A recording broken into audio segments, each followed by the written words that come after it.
बिहार का एक युवा कह रहा है मैं बिहार को बदलूंगा। अब तीसरी सबसे बड़ी पार्टी कोई होगी तो वो जन स्वराज पार्टी थी बिहार के अंदर। प्रशांत किशोर मुख्यमंत्री बने, ये क्या बिहार की जनता की कितने परसेंट की पसंद है? 18% लोगों का ये मानना है बिहार के लोगों कि हम प्रशांत किशोर को मुख्यमंत्री के रूप में देखना चाहते हैं। आपके आंकड़ों पे विश्वास क्यों करें? जितने भी बेरोजगार हैं उनको लगता है कि प्रशांत किशोर का जो विजन है वो ठीक लगता है हमें, हम उसके साथ जाने के लिए तैयार है। तीसरी सबसे बड़ी पार्टी जन स्वराज बिहार में बनेगी। जी। तो जन स्वराज एक विकल्प के तौर पे बिहार के लोग देख रहे हैं। बिहार में ये भी आवाज तो उठने लग गई कि ठीक है, बोलते बोलते करते कुछ नहीं। देखो अभी उनके पास ये है ना कि मेरे पास सत्ता नहीं है तो मैं क्या करूं, ये तो बहाना है। ब्रांड मैनेजर से, पॉलिटिकल मैनेजर से हटके जन नेता बन चुके हैं या उस लाइन पे? मान के चलिए जो पॉलिटिकली एडवाइजर रह चुका है तो राजनीतिक समझ तो उसके अंदर पहले रही है। बिहार की राजनीति में एक और रंग बदल रहा है। वो रंग हमारी इस सीट जैसा है, पीले रंग। गलियों में उनके झंडे अब जबरदस्त तरीके से लहरा रहे हैं। राजनीतिक तौर पर सलाह देने वाले ने राजनीति करने की ठान ली है। कोशिश यही है कि अब रणनीतिकार नहीं, राजनीतिकार बनूं। ये कोशिश प्रशांत किशोर कर रहे हैं। बिहार का एक युवा कह रहा है मैं बिहार को बदलूंगा। ये तो सौभाग्य है बिहार का कि कोई ऐसा कह रहे हैं कि हम बदलेंगे और बदलाव लाते हैं, तो ये सबसे बड़ा अच्छी चीज है। अब जब आपने बात की प्रशांत किशोर जी और उनकी पार्टी जन स्वराज पार्टी की, जी। जन स्वराज पार्टी ने वहां पर भी कुछ समय पहले उपचुनाव हुए थे, वहां पे चुनाव लड़े 4 से 5 सीटों पर, लेकिन परिणाम उनके पक्ष में नहीं थे। वो कोई सीट नहीं थी, लेकिन वोट परसेंटेज सबको चिंता में डाल दिया। कहीं पे 15%, कहीं पे 20%, वो आसपास सीटें थे। और इस समय जब हम सर्वे कर रहे थे, हमने इसमें रियलाइज किया था हम्म। कि आप तीसरी सबसे बड़ी पार्टी कोई होगी तो वो जन स्वराज पार्टी होगी बिहार के अंदर। हम्म। आप मान के चलिए कि 4 बड़ी, आप अगर बात करें हम, कांग्रेस, बीजेपी, आरजेडी, जेडीयू, ये बड़ी पार्टियां हैं, एलजीपी, उन सब में तीसरी सबसे बड़ी पार्टी अभी तक निकल के आ रही है, वो निकल के आ रही है जन स्वराज पार्टी प्रशांत किशोर की। अब वहां ये तो पर अच्छा मार्जिन, मतलब अगर कहें कि एक तरीके से अभी तो शायद संभवतः पूरा पहला फुल चुनाव होगा फुल जिसमें। चुनाव उनका पहला चुनाव है, सारी सीटों पे लड़ने की वो बात कर रहे हैं। लेकिन वहां पर अब उसके पास ना तो जाति है, हाँ, ना कोई क्षेत्र है। तो सपोर्ट किसका है? मेरा मतलब मेरा क्या, पूरे भारतीयों का जो राजनीति में रुचि रखते हो, खासतौर पर बिहारियों का भी, कि भाई ये पैसा कहाँ से ला रहा है। नहीं, असली बात तो ये चुनाव लड़ने, झंडा खरीदने के लिए भी 10 रुपए तो चाहिए ही। देखो जिस प्रोफेशन में रहे हैं प्रशांत हाँ। जी, तो वहाँ पैसों की कमी नहीं है। जिस प्रोफेशन पॉलिटिकली चुनाव स्ट्रेटजी आप किसी को जिताते हो तो आपके लिए पैसा आज भी कोई पैसा आ जाता है। दूसरा, आने वाले टाइम में आपको लोगों को अपेक्षा रहती है कि आप अच्छा करोगे तो आपके ऊपर इन्वेस्ट होता है। कॉर्पोरेट जी। का सेगमेंट में क्या होता है कि हाँ। किसी भी कंपनी या किसी भी प्रोडक्ट या हम्म। किसी भी चीज पे इन्वेस्ट तब किया जाता है जब उसका आउटपुट अच्छा लगे। हम्म। तो बिहारी लोग भी वहां पर फंडिंग करते हैं, आउट से भी फंडिंग आती है। और पार्टी ने कमाया भी होगा, उसके फाउंडर साहब हम्म। प्रशांत जी ने कुछ पैसा जोड़ा भी है। तो पैसों की बात है तो मुझे लगता है कि पैसा मिल जाता है अगर आपकी नीयत ठीक हो। सारी पार्टियां ऐसे ही चलती है, पैसे चंद लोग डोनेशन देते ही हैं, हम्म। किसी न किसी तरीके से देते हैं। और अगर कोई गलत करता है तो सरकारें कार्रवाई भी कर देती है, हम्म। चुनाव आयोग अपनी कार्रवाई कर देता है। हम्म। इसीलिए अभी बहुत सारी पार्टियों के नाम आए थे कि उन्होंने हजारों करोड़ के चंदे उठा दिए लेकिन चुनाव नहीं लड़ा। तो ये मसला ठीक है। आपने कहा कि मैंने मुख्यमंत्री के नाम पर भी तेजस्वी थोड़े आगे रहे। प्रशांत किशोर मुख्यमंत्री बने, ये क्या बिहार की जनता की कितने परसेंट की पसंद है? 18% लोगों का ये मानना है बिहार के लोगों कि हम प्रशांत किशोर को मुख्यमंत्री के रूप में देखना चाहते हैं। अच्छा खासा आंकड़ा। हम बहुत अच्छा, 18%। डिटेलिंग डिटेल्स के साथ में बात कर रहा हूँ कि हम्म। 18% लोग ये चाहते हैं कि प्रशांत किशोर हमारा सीएम बने। ये बहुत बड़ा आंकड़ा है। एक सवाल छोटा सा, ये भी आपके आंकड़ों पे विश्वास क्यों करें? नहीं, हम ये नहीं कह रहे हैं कि विश्वास करिए नहीं करिए, हम तो वो कह रहे हैं कि जो चीजें नहीं, आ रही है वो मेथड मैं बता आपको बता रहा दीजिए हूँ। ना, ताकि उन्हें लगे कि हाँ यार सच में 18% कर रहे हैं। अब मैं बता रहा क्योंकि हूँ आपको। एक एक नहीं विचार नहीं, हवा बदलता है चुनाव में, देखो। मैं आपको एक विचार की हाँ। बात बता रहा हूँ। हमने हम अपनी कंपनी को लेकर काम करते रहते हैं और हम एआई के ऊपर बहुत सटीकता से काम करते हैं। नहीं, ये सर्वे आपने अपनी मैं तरफ से किया है या ये पॉलिटिकल जो पार्टी ने करवाया पॉलिटिकल पार्टी का डेटा हम कभी शेयर नहीं करते हैं, था? पहली जी। चीज तो ये जो हमारा जो डिटेल्स है, जो हम्म। हम अपना जिसके रिकॉर्ड्स ऑन रिकॉर्ड आप हमारे अकाउंट्स पे आपको मिलेगी, हम पहले से रिलीज करते रहते हैं, जी। लिंक्डइन पे भी हम डालते हैं इस चीज के। मैं वही बात कह रहा हूँ जो हमारे रिकॉर्ड्स में आता है, पार्टी के रिकॉर्ड्स में क्या आया क्या नहीं आया वो हम यहाँ पे कभी भी शेयर नहीं करते, वो एंड टू एंड स्क्रिप्ट होती है, एंड हो जाती है, जी। उसकी डिटेल्स आपको हम दे ही भी नहीं सकते और वो पॉलिसी का पार्ट है। लेकिन हम अपने आंकड़ों पे भी चीजें सर्वे करते रहते हैं, एडवाइस करते हैं, जी। तो वो चीजें हमारे पास होनी चाहिए। तो हमने बिहार के अंदर पिछले 3 महीनों में अलग जी। अलग प्रकार से अलग अलग डिस्ट्रिक्ट, अलग अलग गांव, प्रत्येक विधानसभा को टच करते हुए एक डिटेल रिपोर्टिंग तैयार की। जी। इस रिपोर्ट के अंदर हमने करीब करीब 2,90,000 लोगों के सैंपल्स कलेक्ट किए, हर जाति गांव से आए लोग। तो हमारा भी जो लोगों की क्यूरियोसिटी थी वो हमारी क्यूरियोसिटी थी कि जन स्वराज पार्टी का क्या हो सकता है, भविष्य क्या हो सकता है। तो हमने उसी चीज को नोट करने के लिए वहाँ की स्पेशलाइज इसी पार्टी के ऊपर काम किया है, बाकी पार्टियों को रखा है साथ में कई से, लेकिन इस पार्टी का क्या कैडर है। हम जब जून में पहला हमारी रिपोर्ट की तो जन स्वराज पार्टी करीब करीब 7.5% के आसपास थी। जी। जुलाई में जब अपडेट हुई तो ये 9.52 के करीब करीब के आसपास, 9.5% के आसपास जन स्वराज पार्टी वहां पे पहुंच रही थी।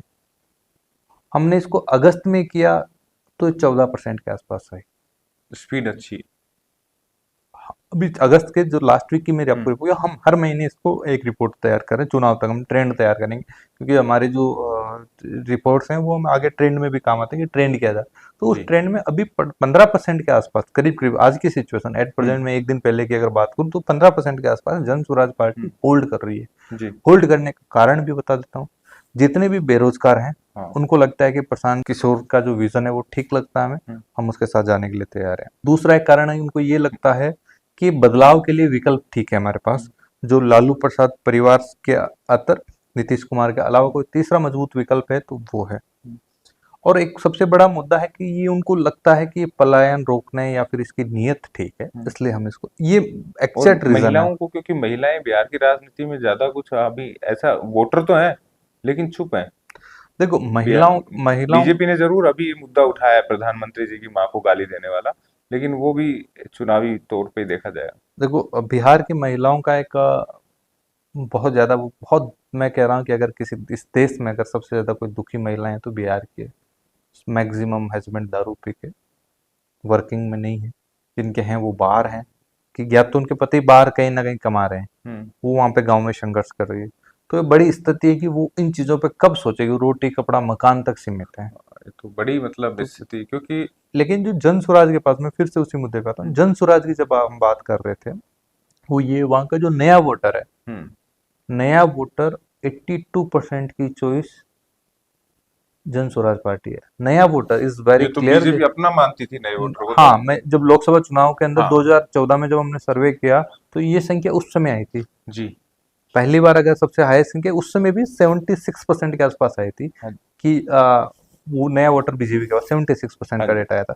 और अभी बिहार का डेटा बता रहा हूँ मैं, 82% लोग हैं जो नए वोटर हैं, वो उनको लगता है कि हम जन स्वराज के पक्ष में जा सकते। अब वो वोट कितने डालते हैं वो अलग बात है, लेकिन पसंद की बात कर रहा हूँ, उनकी पसंद आज भी इस स्थिति पे बन रही है। तो जन स्वराज एक विकल्प के तौर पे बिहार के लोग देख रहे हैं। अब वो कितनी सीटें, कन्वर्जन की रेट क्या होती है, कितनी सीटें वो लेकर आते हैं, सत्ता में कैसे जाते हैं, वो अलग चीज है। लेकिन मैं आप फिर से ये रिपीट है, तीसरी सबसे बड़ी पार्टी जन स्वराज बिहार में बनेगी।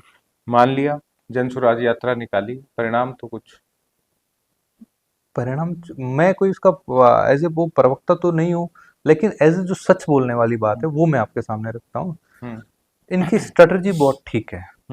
एक तो प्रशांत जी खुद पॉलिटिकल स्ट्रेटजिस्ट रहे हैं, तो वो समझ उनके अंदर है कि उनको कैसे क्या करना है। लेकिन मेरे आंकड़ों पे क्या, कई लोगों को बड़ा शौक लगता है कि बातें क्या करें, लेकिन मैं आपको बता रहा हूँ, नहीं, आंकड़े तो आपके ठीक ठाक जाते हैं। अरविंद केजरीवाल जी के चुनाव हारने की हमने जी। उनके वोटिंग से ठीक 15 से 20 दिन पहले हमने जो परसेंटेज आंकड़े दिए थे वो उसी में ही गए। मनीष सिसोदिया जी के जिस सीट से वो चुनाव नहीं बदल के लड़ रहे थे, उसका सबसे पहला आंकड़ा हमने डाल दिया कि मनीष जी यहाँ से भी जा रहे हैं। दिल्ली का चुनाव रहा।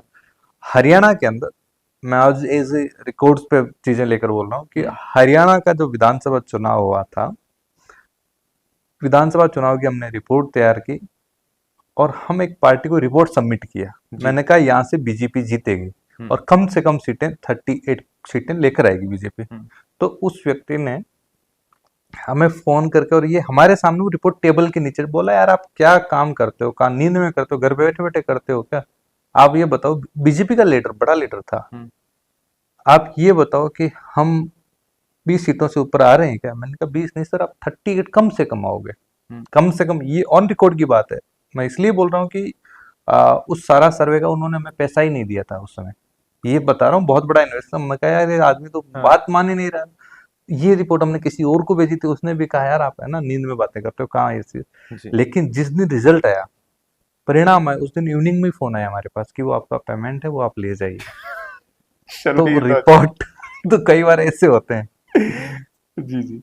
लेकिन ये माना जाता है कि जैसे बीजेपी में, कांग्रेस में, तृणमूल में, वाईएसआरसीपी में, ये विभिन्न दलों को सलाह दे चुका आदमी, अब जब अपना राजनीतिक दल लाता है तो कहीं मिक्स मैच विचारधारा नहीं हो जाए। नहीं ऐसा नहीं है, देखो प्रशांत जी, जब मैं ये मान के चला हूँ, आप जहाँ से आते हो, जहाँ तो आपको नॉलेज आइडिया बहुत होता है अपने स्टेट का। जी। पर पिछली बार 2015 के अंदर, मैं आपको बैकड्रॉप में लेके जा रहा हूँ थोड़ा सा। जी। जी। 2015 के अंदर हाँ।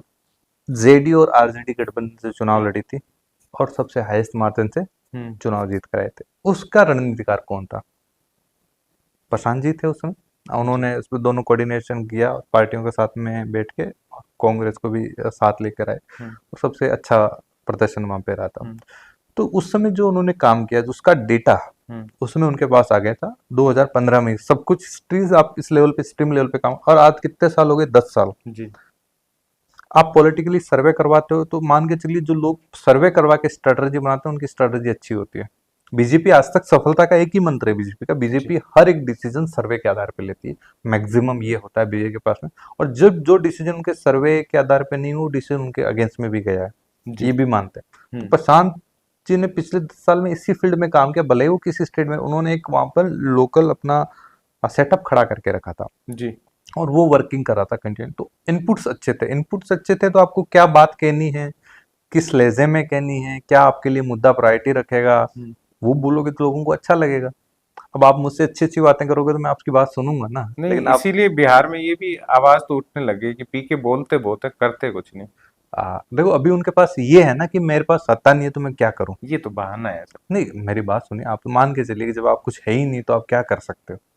अब ये थोड़ी है कि अपने विचार तो उस एंगल से रखा जा सकता है कि भाई नहीं जब आ, इतनी बड़ी पार्टियों के साथ काम कर चुके हैं तो संपर्क तो है ही, जनता का फायदा तो कैसे हो ही सकता है। वो मान के चलिए कि उन्होंने उस चीज को मुद्दे पे वो ले ही नहीं जा रहा। आप समझिए कि प्रशांत किशोर जी की स्पीच आप सुनोगे हम्म। तो बड़ा इंटरेस्टिंग चीज है, वो वही बोलते हैं जो लोग वहां के सुनना चाहते हैं। जी।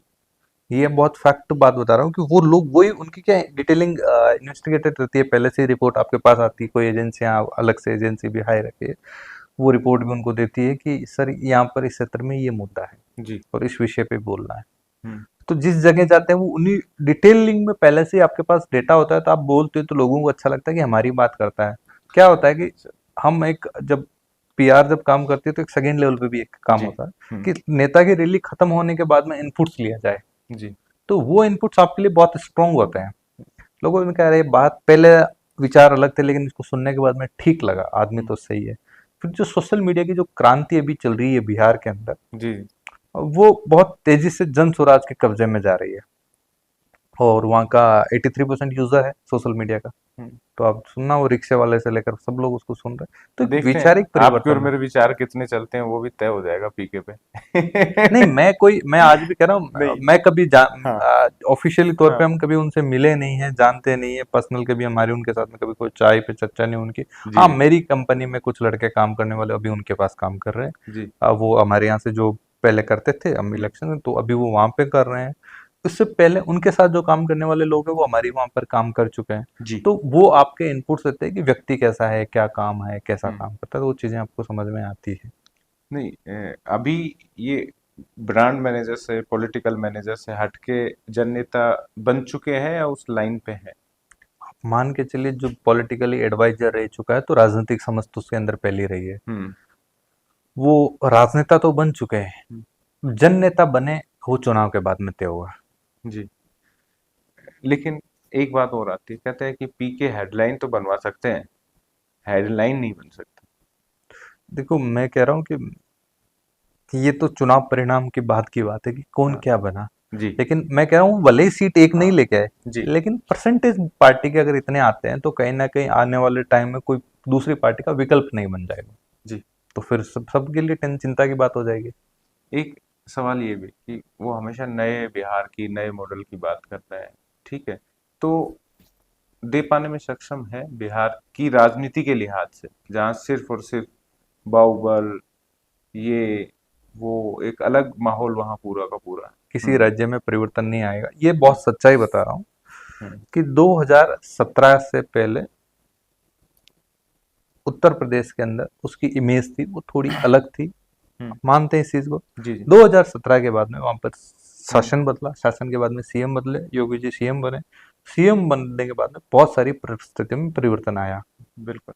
आज देश के अंदर हाईएस्ट पॉपुलर लीडर में नंबर 2 पर है योगी आदित्यनाथ, पूरे देश में। जी। उत्तर प्रदेश में नंबर 1 पर है।